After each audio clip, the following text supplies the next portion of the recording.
रहा हूं कैसे दुनिया अब तक खामोश थी तालिबान के नाम पर। मैंने पहले आपको बताया था कि मुस्लिम देश आखिर तालिबान पर क्यों खुद चुप और खामोश थे।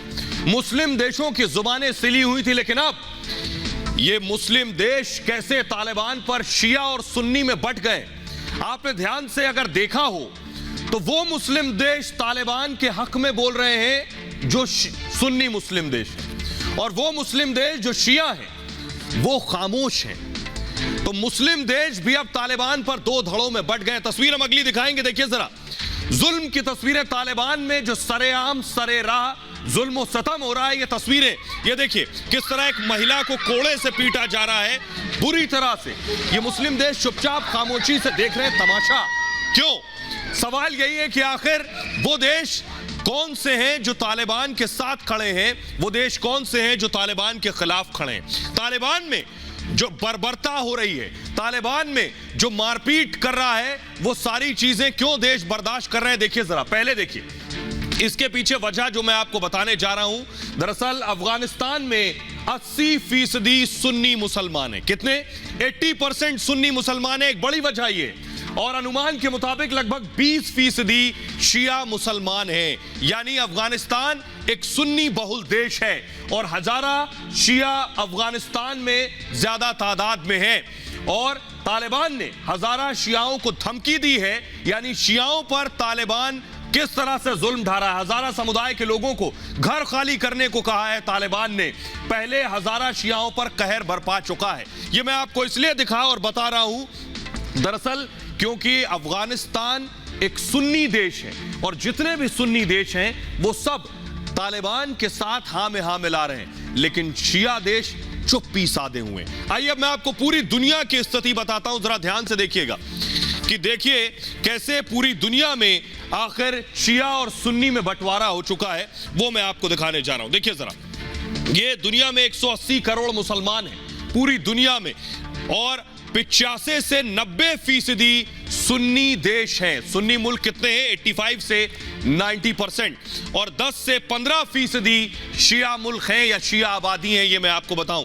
लेकिन बड़ी चीज ये नक्शे में जो आपको दिखाई दे रहा है, अफगानिस्तान के अलावा अगर आप देखें जो मैं आपको दिखा रहा हूं कैसे शिया और सुन्नी में बंटवारा हो चुका है। सवाल यही है कि आखिर ये देश क्यों चुप है, क्यों खामोश है। देखिए जरा रिपोर्ट।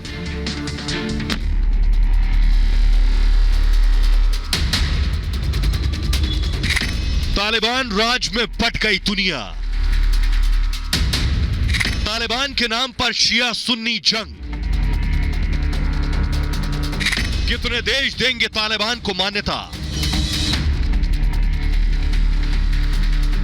तालिबान ने अफगानिस्तान पर हुकूमत काबिज कर ली है, लेकिन तालिबान पर पूरी दुनिया दो खेमों में बट गई है। एक तरफ तो सुन्नी देश है तो दूसरी तरफ शिया मुल्क है। सुन्नी देश खुले तौर पर तालिबान का समर्थन कर रहे हैं। कतर अफगानिस्तान पर कब्जे के बाद तालिबान राज में अपना डेलीगेशन भेजने वाला दुनिया का पहला मुल्क बन गया है। तो वहीं पाकिस्तान के प्रधानमंत्री इमरान खान मदद की खेप अफगानिस्तान भेज रहे हैं, बल्कि तालिबान को मान्यता दिलाने के लिए दुनिया के देशों से भीख तक मांग रहा है। संयुक्त अरब अमीरात भी सुन्नी तालिबान की सत्ता का खुले तौर पर जश्न मना रहा है। यूएई से भी मदद की खेप लगातार काबुल एयरपोर्ट पर लैंड कर रही है। दूसरी तरफ दुनिया के शिया मुल्क हैं जो तालिबान से खौफजदा है। बताने का मकसद सिर्फ ये है कि किस तरह से अफगानिस्तान पर सोच समझकर देश बोल रहे हैं, और वो देश दरअसल खुद को खतरा महसूस कर रहे हैं। जैसे मैंने आपको बताया कि अफगानिस्तान में किस तरह हजारा समुदाय जो कि शिया है उन पर जुल्म हुआ। अब जरा देखिए दुनिया कैसे, दुनिया के खास तौर पर मुस्लिम देश कैसे शिया और सुन्नी में बटे हुए, और उस हिसाब से ही तालिबान पर साथ या खिलाफ हैं। ईरान शिया देश है, सऊदी अरब एक सुन्नी मुल्क है। दूसरा मैं आपको बताऊं कैसे आपस में बटे हुए इराक शिया मुल्क है और यूएई एक सुन्नी देश है। इसके अलावा दूसरा मैं आपको दिखाऊं अजरबैजान शिया मुल्क है और इंडोनेशिया एक सुन्नी देश है। इसके साथ ही बहरीन शिया देश है और पाकिस्तान एक सुन्नी देश है। यह है बंटवारा। लेबनान शिया देश है और तुर्की एक सुन्नी मुल्क है। यह शिया और सुन्नी का एक बड़ा बंटवारा है इन देशों के दरमियान। लेबनान शिया देश है और तुर्की भी एक सुन्नी देश है।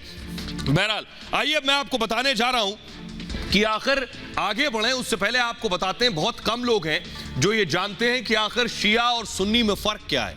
99% मुसलमान भी ये नहीं जानते हैं कि शिया और सुन्नी में फर्क क्या है। आइए मैं आपको दिखाने जा रहा हूं, देखिए जरा, ये जो मैं आपको बताने जा रहा हूं, अब मैं आपको बताऊंगा शिया और सुन्नी में फर्क क्या है। दरअसल ये मक्का, मदीना और गदीर आप देख रहे हैं। दरअसल पैगंबर मोहम्मद, जिन्हें आप प्रॉफेट मोहम्मद के नाम से जानते हैं, मैं आपको बताऊंगा शिया और सुन्नी में फर्क क्या है। वो मक्का से दरअसल मदीना जा रहे थे, तो मक्का से मदीना जाते वक्त वो गदीर से होते हुए गए। यहीं पर उन्होंने लोगों को संबोधित किया और यहां 632 ईस्वी में उन्होंने जो संबोधन दिया उसमें कहा कि उनके जो दामाद हैं हजरत अली, वो आगे उनके नेता होंगे। बस यहीं से शिया और सुन्नी के बीच की दीवार खड़ी हुई। इसके आगे मैं आपको बताने जा रहा हूं दरअसल यहां उन्होंने क्या कहा और कैसे शिया और सुन्नी यहीं से बड़े बंटवारे में तब्दील हो गया। आपको बता दें, शिया और सुन्नी दोनों ही कुरान को मानते हैं, दोनों ही अल्लाह को मानते हैं, साथ ही पैगंबर मोहम्मद को भी दोनों मानते हैं। यानी दोनों में कोई फर्क नहीं इन बुनियादी चीजों को मानने में। बस बड़ी चीज यह है कि मक्का से मदीने के रास्ते में पैगंबर मोहम्मद ने अपने दामाद हजरत अली का हाथ पकड़ा और कहा कि जिसका मौला मैं हूं। जो गदीर की मैंने आपको मैप दिखाया, वहां पर जो उन्होंने कहा वो क्या कहा, जिसका मौला मैं हूं उसका मौला अली है। बस यहीं से मुसलमान शिया और सुन्नी में बंट गए। लेकिन सुन्नी इस बात को नहीं मानते हैं कि ऐसा कुछ उन्होंने पैगंबर मोहम्मद ने कहा था। जिसने पैगंबर मोहम्मद के दामाद हजरत अली को अपना नेता माना वो शिया कहलाए, और जिस धड़े ने पैगंबर मोहम्मद के ससुर अबू बकर को अपना नेता माना वो मोहम्मद के नक्शे कदम पर चले और सुन्नी कहलाए। यही बंटवारा है बस। लेकिन इस बंटवारे से ऊपर बंटवारा है वर्चस्व का। कौन ज्यादा बड़ा है, कौन खुद को ज्यादा इस्लाम का कट्टर समर्थक मानता है, इस तरह से यह बड़ा बंटवारा हुआ है। आइए मैं आपको बताने जा रहा हूं। और इसी शिया और सुन्नी धड़े के आधार पर कोई तालिबान के साथ है, कोई तालिबान के खिलाफ। अब देखिए जरा, जो सुन्नी मुल्क हैं वो तालिबान के साथ खड़े हैं और शिया या तो खामोश हैं या विरोध में। अब आपको दिखाने जा रहा हूं। तो तालिबान राज में मुस्लिम देश दो हिस्सों में बंटते दिख रहे हैं। एक तरफ वो देश हैं जो शिया विचारधारा को मानते हैं, दूसरी तरफ वो जो सुन्नी विचारधारा को मानने वाले हैं। सभी देशों की अपनी पसंद और मजबूरी है। सबसे पहले बात पाकिस्तान की करते हैं। पाकिस्तान सुन्नी देश है एक, और सुन्नी देश है, लेकिन देखिए तालिबान के साथ कैसे जम रही है। पाकिस्तान के हुक्मरान लगातार तालिबान का समर्थन करते रहे। 2001 में जब तालिबान ने अफगानिस्तान पर कब्जा किया तब भी पाकिस्तान ने तालिबान को मान्यता दी थी, और एक बार फिर जब तालिबान की वापसी हो गई तब भी पाकिस्तान उसे मान्यता दे रहा है। अफगानिस्तान पर तालिबान के कब्जे में पाकिस्तान का हाथ है। पाकिस्तान अपने यार चीन की भी तालिबान से दोस्ती करा चुका है। तालिबान की सरकार बनवाने में पाकिस्तान की बड़ी भूमिका है। एक सुन्नी देश अफगानिस्तान के साथ, तालिबान के साथ खड़ा है। शिया देश को देखिए जरा। इराक एक शिया बहुल देश है, यहां की आबादी 65% है। इराक ने तालिबान को अब तक मान्यता नहीं दी है। इराक तालिबान के कब्जे पर अब तक चुप और खामोश है। सोचिए, शिया देश चुप है। सुन्नी देश को देखिए, कतर दूसरा देश कतर है जो तालिबान का सबसे बड़ा समर्थक कहा जा सकता है। कतर के दोहा में ही तालिबान का मुख्यालय भी मौजूद है। तालिबान के बड़े नेता कतर में मौजूद थे, यहीं बैठकें हो रही थी। अफगानिस्तान पर तालिबान के कब्जे में कतर ने बहुत बड़ी भूमिका निभाई है। तालिबान के अफगानिस्तान पर कब्जे के बाद आपको याद होगा C-17 विमान से, जो कि कतर का विमान था, कतर का विमान मुल्ला बरादर को कंधार लाया था। कतर वो पहला देश जो तालिबान की सरकार से मिलने पहुंचा है। आइए, सुन्नी देश देख लिया, तालिबान के साथ कैसे रिश्ते बना रहा है। शिया मुल्क देखिए जरा, बहरीन में ज्यादा शिया की तादाद है। 74% आबादी शियाओं की है। बहरीन तालिबान पर अब तक खामोश है। तालिबान को मान्यता का ऐलान किया है बहरीन ने, और ये वजह है कि मान्यता होगी या नहीं, ये सबसे बड़ी चीज है। आइए मैं आपको तस्वीरें दिखाने जा रहा हूं, देखिए जरा कैसे और कौन किसके साथ है।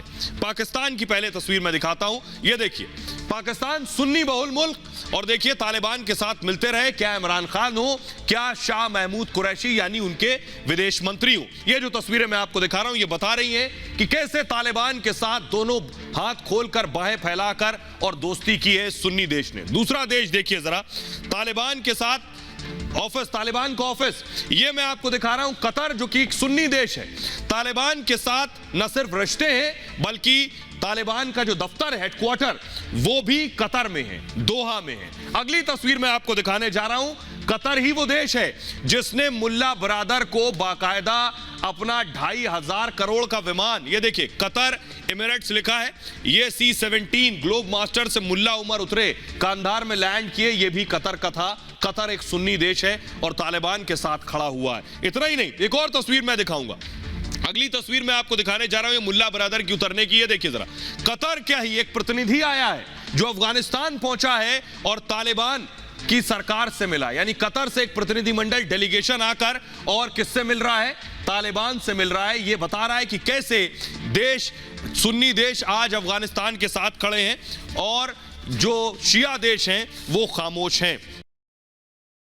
पर दुनिया में बंटवारा हो चुका है, खासतौर से मुस्लिम देश दो धड़ों में बंट चुके हैं। ईरान की सबसे पहले बात करेंगे, देखिए जरा, तालिबान से सुरक्षा को सीधा सीधा खतरा है ईरान को। अफगानिस्तान में चुनाव कराने की मांग ईरान ने की है। ईरान देखिए शिया बहुल मुल्क है और अफगानिस्तान सुन्नी बहुल मुल्क, इसीलिए ईरान अफगानिस्तान के साथ नहीं खड़ा है। पाकिस्तान के दखल से ईरान भड़क गया है कि पाकिस्तान ने क्यों पंजशीर में दखल दिया, पाकिस्तान क्यों तालिबान के साथ है। लेकिन तालिबान 1.0 पर भी ईरान का कड़ा रुख था, यानी तालिबान का जब अफगानिस्तान पर पहले कब्जा था तब भी ईरान इसके खिलाफ था। अब सुन्नी मुल्क की हकीकत देखिए, तुर्की, पाकिस्तान का अच्छा दोस्त है तुर्की, और तालिबान से दोस्ताना संबंध रहे पहले बेशक, और तालिबान की लाइफलाइन बना है तुर्की। क्यों मैं ये कह रहा हूं, क्योंकि काबुल एयरपोर्ट पर टेक्निकल सपोर्ट इस वक्त कौन दे रहा है, टर्की दे रहा है। तालिबान राज में टर्की तालिबान एयरपोर्ट पर टेक्निकल सपोर्ट दे रहा है। तालिबान का सबसे बड़ा मददगार भी तुर्की ही है। यह है हकीकत एक सुन्नी मुल्क की। अब देखिए जरा कैसे शिया और सुन्नी में बटी है। शिया मुल्क अजरबैजान देखिए, शिया बहुल मुल्क है और लगभग तालिबान की वापसी पर अब तक अजरबैजान चुप है। वजह यह है कि बेशक तालिबान को अब तक मान्यता नहीं दी है, लेकिन तालिबान के कब्जे को अब तक ऐसे मुल्क जो खासतौर पर शिया बहुल हैं, ये तालिबान के कब्जे को खतरा मान रहे हैं, क्योंकि तालिबान शियाओं पर जुल्म ढाता रहा है। अब अगला देखिए यूएई, जिसे आप संयुक्त अरब अमीरात के नाम से जानते हैं। सुन्नी मुसलमानों की तादाद यूएई में ज्यादा है, एक बिजनेस कंट्री है, एक व्यापारिक मुल्क है।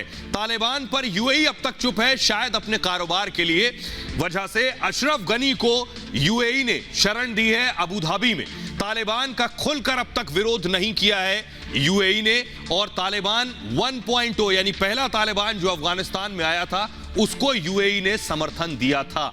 यह सुन्नी देश हो गया। अब एक और सुन्नी देश देखिए, सऊदी अरब। सुन्नी मुसलमानों का सबसे बड़ा मरकज है सऊदी अरब। तालिबान 1.0 को सऊदी अरब ने मान्यता दी थी उस वक्त, और तालिबान 2.0 पर अभी खामोश है। अभी बाकी देशों का रिएक्शन और प्रतिक्रिया देख रहा है सऊदी अरब। तालिबान के समर्थन में अब तक चुप्पी साधी हुई है, लेकिन यह जरूर कहा है वहां के एक मंत्री ने कि संप्रभुता के सम्मान की बात की है। अफगानिस्तान के संप्रभुता की सम्मान होना चाहिए, यह बाकी देशों के लिए एक हमला है, ये कह सकते हैं। आइए मैं आपको दिखाने जा रहा हूं किस तरह ईरान ने, तुर्की ने काबुल एयरपोर्ट का टेक्निकल सपोर्ट देना शुरू कर दिया है। तुर्की आकर खड़ा हो गया है कैसे, अफगानिस्तान में तालिबान के साथ, क्योंकि तुर्की ये वो देश है जो काबुल एयरपोर्ट पर, ये देखिए काबुल एयरपोर्ट की तस्वीरें मैं आपको दिखा रहा हूं, कैसे वहां पर जाकर तकनीकी सहयोग दे रहा है तुर्की। आइए मैं आपको दिखाने जा रहा हूं ये बात मैं क्यों कह रहा हूं कि ये देश शिया और सुन्नी में बट गए हैं, क्योंकि अफगानिस्तान के अंदर शियाओं पर लगातार जुल्म करता रहा है तालिबान। तस्वीर मैं दिखाऊंगा, ये जो आप देख रहे हैं ये एक हजारा नेता की तस्वीर मैं आपको दिखा रहा हूं। इनकी 1996 में हत्या कर दी थी तालिबान ने इनकी हत्या की। उसके बाद जो इनकी मूर्तियां भी लगी हुई थी, नए तालिबान के कब्जे के बाद यह मूर्ति तोड़ दी गई है। हजारा समुदाय के नेता थे अब्दुल अली मजारी, इनकी हत्या कर दी थी तालिबान ने और अब मूर्ति गिरा दी। जरा मैं दिखाता हूं हजारा समुदाय के साथ अब तक तालिबान किस तरह से बर्ताव करता रहा है। देखिए जरा, जो भी शिया वहां मौजूद है अफगानिस्तान में, उनकी जिंदगी अब खराब होने वाली है और हो चुकी है। ग्राफिक्स के जरिए मैं आपको दिखाने जा रहा हूं, देखिए क्या किया है। शिया मुसलमानों का एक हिस्सा है ये हजारा समुदाय जिसकी मैंने बात की। तालिबान से इनका पुराना विवाद है। ये अफगानिस्तान में ठीक ठाक आबादी में है। अफगानिस्तान में लगभग 9% आबादी जो है ये शिया मुसलमानों की है। हजारा पर लगातार तालिबान हमले करता रहा है। स्कूल और कार्यक्रमों पर भी इनके हमले किए गए। 2001 में तालिबान ने कत्लेआम किया था। उस दौरान हजारा समुदाय पर हजारों जानें गई थी उस वक्त। आइए अब मैं आपको दिखाने जा रहा हूं कि कैसे ये सिर्फ शिया और सुन्नी की बात हो गई, कैसे देश आपस में बंट गए हैं तालिबान को लेकर, एक सुन्नी मुल्क को लेकर। लेकिन हिंदुस्तान की मैं बात करूंगा। हिंदुस्तान में मैं आपको बताता हूं शिया और सुन्नी की क्या आबादी है, उस हिसाब से आपको बताऊंगा भारत में जो नेता हैं, जो सुन्नी नेता हैं, वो क्या रिएक्शन दे रहे हैं तालिबान पर। लगभग 20 करोड़ मुसलमान हिंदुस्तान में हैं, जिसमें से 80% सुन्नी मुसलमान है भारत में और 15% आबादी शिया मुसलमानों की है। अब जरूरी नहीं कि सभी सुन्नी नेता या मुसलमान तालिबान पर एक ही राय रखते हों, लेकिन ज्यादातर सुन्नी मुसलमानों ने अब तक या नेताओं ने क्या प्रतिक्रिया दी है तालिबान के आने के बाद, वो मैं आपको बताता हूं। देखिए जरा, देश में जो नेता हैं उसमें सबसे पहला नाम ग्राफिक्स के जरिए मैं दिखाऊंगा। देखिए जरा, मौलाना सज्जाद नोमानी, इनका कहना था कि तालिबान को सलाम करता हूं। ये आगे कहते हैं हिंदुस्तानी मुसलमान सलाम करता है तालिबान को, सबसे मजबूत सेना को तालिबान ने शिकस्त दी है, ये एक सुन्नी नेता का कहना है। शफीकुर रहमान बर्क समाजवादी पार्टी के नेता हैं, तालिबान की तुलना स्वतंत्रता सेनानियों से की है।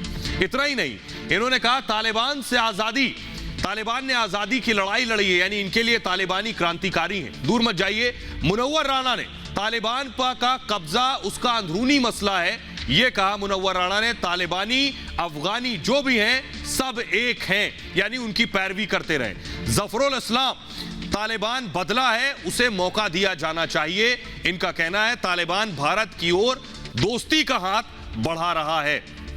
यह बताने के पीछे आपको मकसद सिर्फ यह है कि आखिर देखिए किस तरह से तालिबान के साथ सुन्नी देश खड़े हैं और सुन्नी नेता आकर खड़े हो जाते हैं जो उन्हें लड़ाका मानते हैं, लेकिन शिया अब तक खामोश है क्योंकि उन्हें जान का खतरा है। तालिबान उनके ऊपर इसी तरह कोहराम मचाता रहा। देखिए जरा, मैं आपको दिखाने जा रहा हूं, अतीत के पन्ने पलटकर आपको बताने जा रहा हूं किस तरह से जुल्म किया है, शियाओं पर जुल्म हुआ। 1980 में पाकिस्तान में कट्टर सुन्नी समूह बने। 1980 में हजारों शियाओं को मौत के घाट उतार दिया गया। 1991 में इराक में सुन्नी शासक सद्दाम हुसैन बना और शियाओं ने सद्दाम के खिलाफ बगावत की और 10,000 से ज्यादा शिया मार दिए गए उस दौरान। 1997 में शियाओं पर कत्लेआम हुआ, तालिबान ने कत्लेआम किया। ये अफगानिस्तान में हजारों शियाओं को मौत के घाट उतार दिया तालिबान ने। ईरान के 8 डिप्लोमेट जो थे उनके गले काटकर हत्या कर दी गई थी उस वक्त। ये शियाओं पर जुल्म की कहानी मैंने आपको बताई। तो अफगानिस्तान में तालिबान राज है, इसलिए भारत को सतर्क रहने की जरूरत है। अफगान में तालिबान और भारत में अलर्ट। भारत ने भी तैयारी पूरी कर ली है कि तालिबान के आतंक का खतरा न सिर्फ अफगानिस्तान बल्कि पड़ोसी मुल्क में भी अब लगने लगा है, इसीलिए हिंदुस्तान ने अब कमर कस ली है। भारत की तैयारी क्या है तालिबान से लड़ने की, निपटने की, जरा रिपोर्ट देखिए।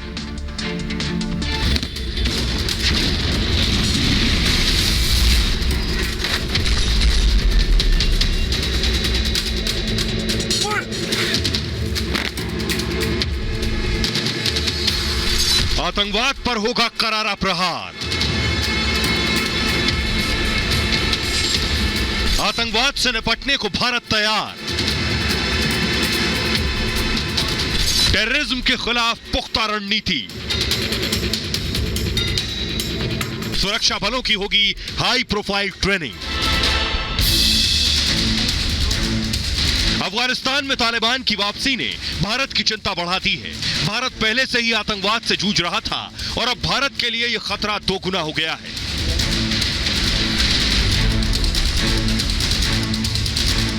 भारत ने अपने सुरक्षा बलों को हाई प्रोफाइल ट्रेनिंग देने का फैसला किया है। भारतीय फौज की तुलना दुनिया के ताकतवर देशों से होती है। भारत की सैन्य क्षमता तालिबान और अफगानिस्तान से पनपने वाले आतंक से निपटने का मादा रखती है, लेकिन भारतीय सुरक्षा बलों को अब तालिबान से लड़ने के लिए खास ट्रेनिंग दी जा सकती है।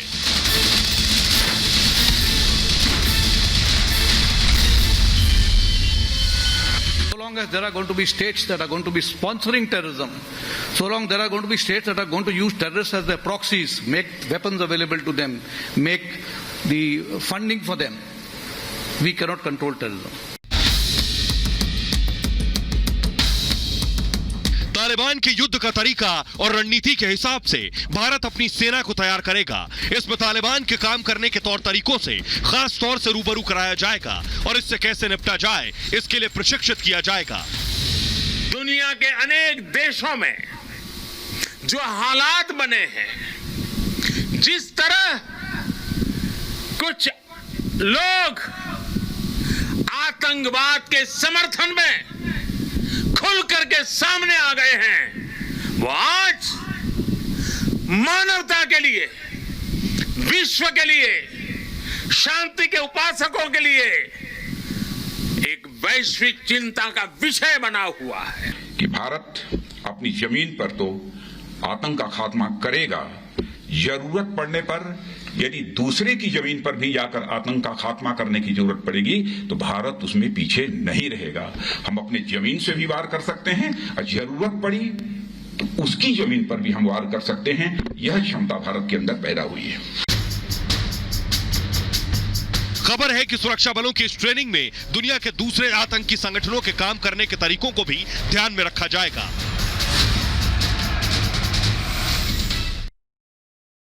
भाई अब आपको बताने जा रहे हैं कि भारत में आखिर किस किस को तालिबान से निपटने की ट्रेनिंग दी जाएगी। देखिए जरा कौन कौन है इस लिस्ट में जो तालिबान से लड़ने की तैयारी करेगा। उसमें है बॉर्डर सिक्योरिटी फोर्स यानी बीएसएफ को यह खास ट्रेनिंग दी जाएगी। न सिर्फ बीएसएफ बल्कि एसएसबी के जवानों को भी ट्रेंड किया जाएगा। बाकायदा पैरामिलिट्री फोर्स सीआरपीएफ को भी यह ट्रेनिंग दी जाएगी कि कैसे आखिर तालिबानी आतंकियों को मार गिराना है। खासतौर पर जम्मू कश्मीर पुलिस को भी ट्रेन किया जाएगा क्योंकि कश्मीर में सबसे ज्यादा खतरा माना जा रहा है और बाकायदा अन्य राज्यों की पुलिस को भी तैयार किया जाएगा कि तालिबानी आतंकी अगर घुसने की हिमाकत करते हैं तो उन्हें कैसे ढेर कर दिया जाए।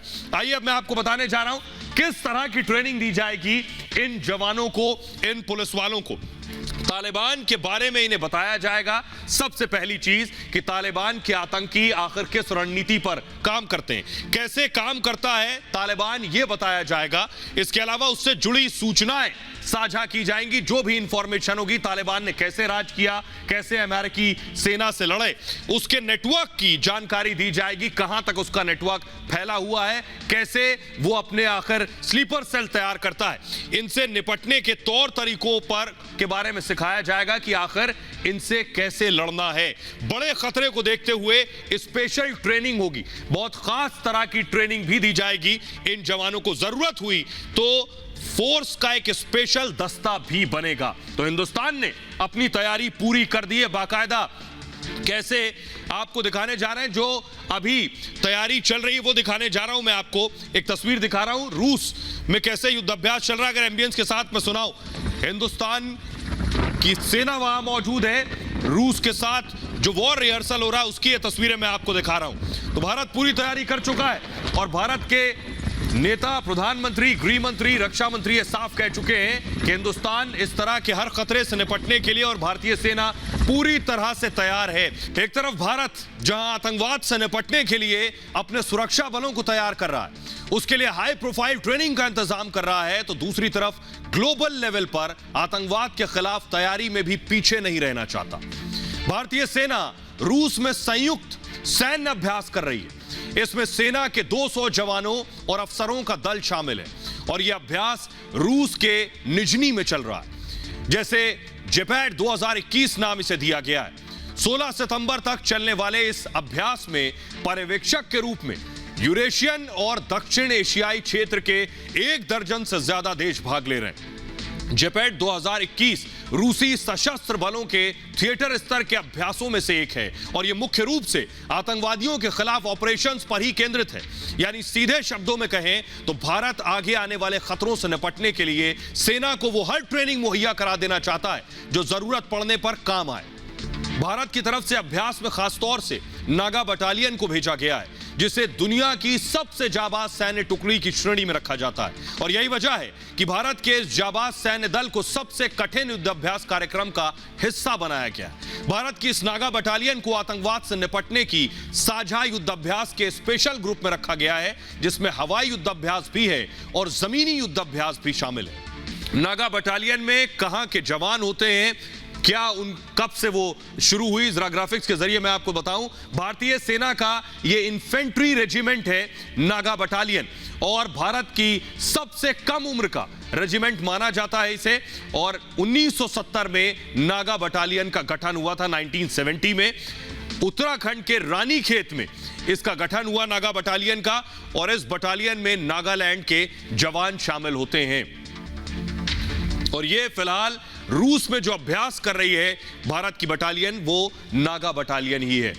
और आइए अब आपको बताने जा रहे हैं कैसे चीन ने अमेरिका को दी है चेतावनी।